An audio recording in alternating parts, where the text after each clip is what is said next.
Welcome to this video on the AIA Elite Funds update titled Steady in Face of Volatility. My name is Lee Guoquan.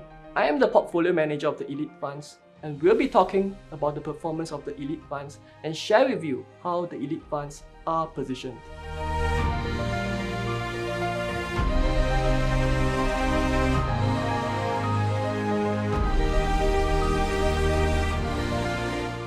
Volatility seems to be on the rise, and there's a vibrant discussion on the implications to markets. But it is important that we take a step back from the excitement and appreciate that the elite funds entered these current bouts of volatility in a position of strength with solid returns and peer ranking.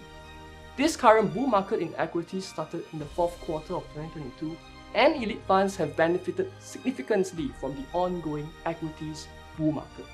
So let us give you some figures to make this more concrete. In 2023, Elite Adventurous US Dollar Fund returned 17%, while the Elite Adventurous Sing Dollar Fund returned 15%, a double-digit return.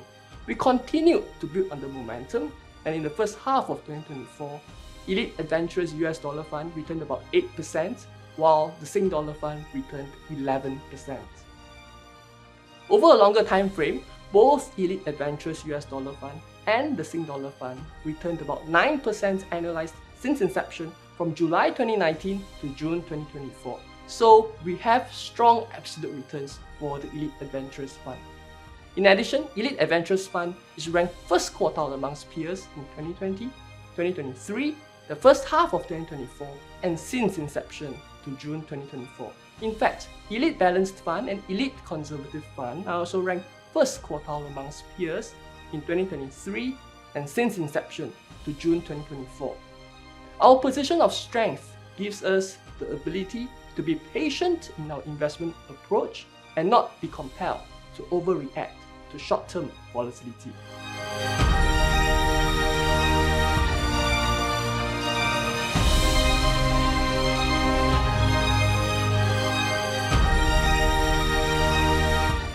It boils down to AIA stewardship. So let us shine more light on what we mean by stewardship in the context of the elite funds.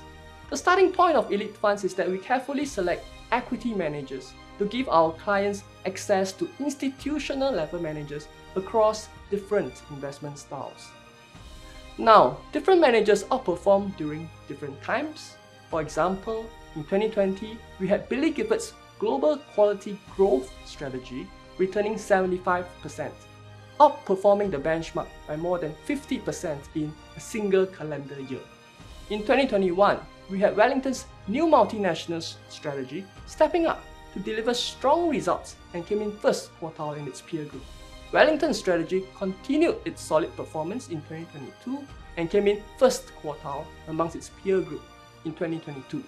Fast forward to 2023 and the first half of 2024, we had Capital Group's Global Select Equity strategy doing well and came in first quartile amongst its peer group. Clearly, the relative performance of managers varies over time. Thus, to fully benefit from the lineup of managers in Elite, there is a need for a responsible steward to carefully analyze the profiles of the different strategies and then combine the different strategies into a robust portfolio that is best able to navigate the ever-evolving investment landscape. So AIA stewardship involves active management by tilting towards the better performing managers and de-emphasizing certain managers whose investment style might not be rewarded in a specific investment regime.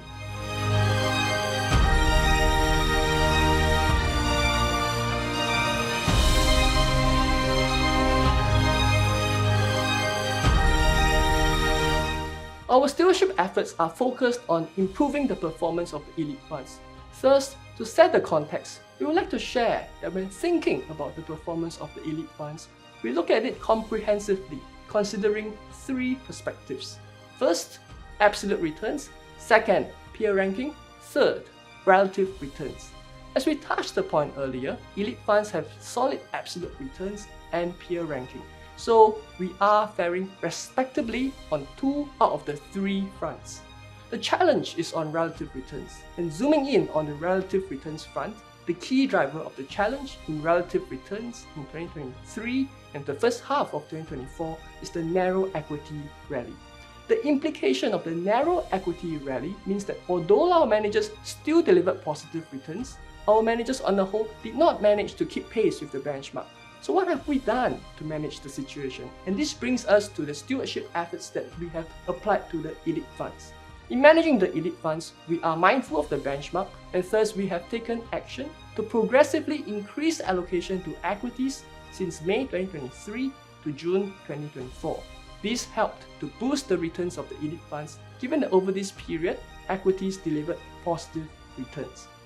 To be clear, our stewardship efforts is not just on asset class allocation. Our stewardship efforts also extend to manager allocation. Specifically, we increased allocation to Capital Group's Global Select Equity Strategy, which outperformed the equities benchmark from 2023 to June 2024 and correspondingly dialed down the allocation to the managers who did not do as well. In addition, we also have allocated to passive strategies to better manage the overall volatility of the elite funds. At this juncture, it is important to emphasize that our elite funds are anchored by best-in-class managers. One of them is Capital Group.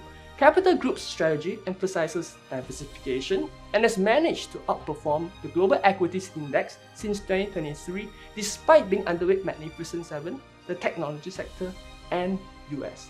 These are the most popular areas of the equity market. This solid result illustrates Capital Group's emphasis for the strategy to be built on diversified sources of returns rather than focused solely on popular areas of trends. We would like to add that Capital Group's strategy is ranked first quartile in 2023 and the first half of 2024.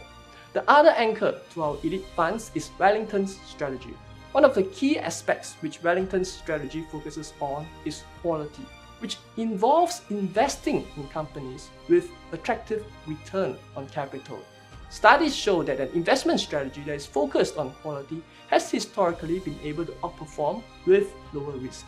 Indeed, the strategy's focus on quality has allowed it to be more defensive during down markets. Such a characteristic has contributed to the strategy to be ranked first quartile since the inception of the elite funds.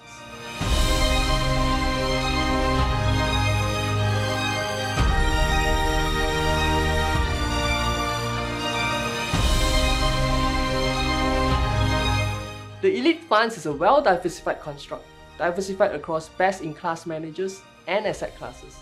On asset class diversification, elite funds are invested in quality investment-grade corporate bonds.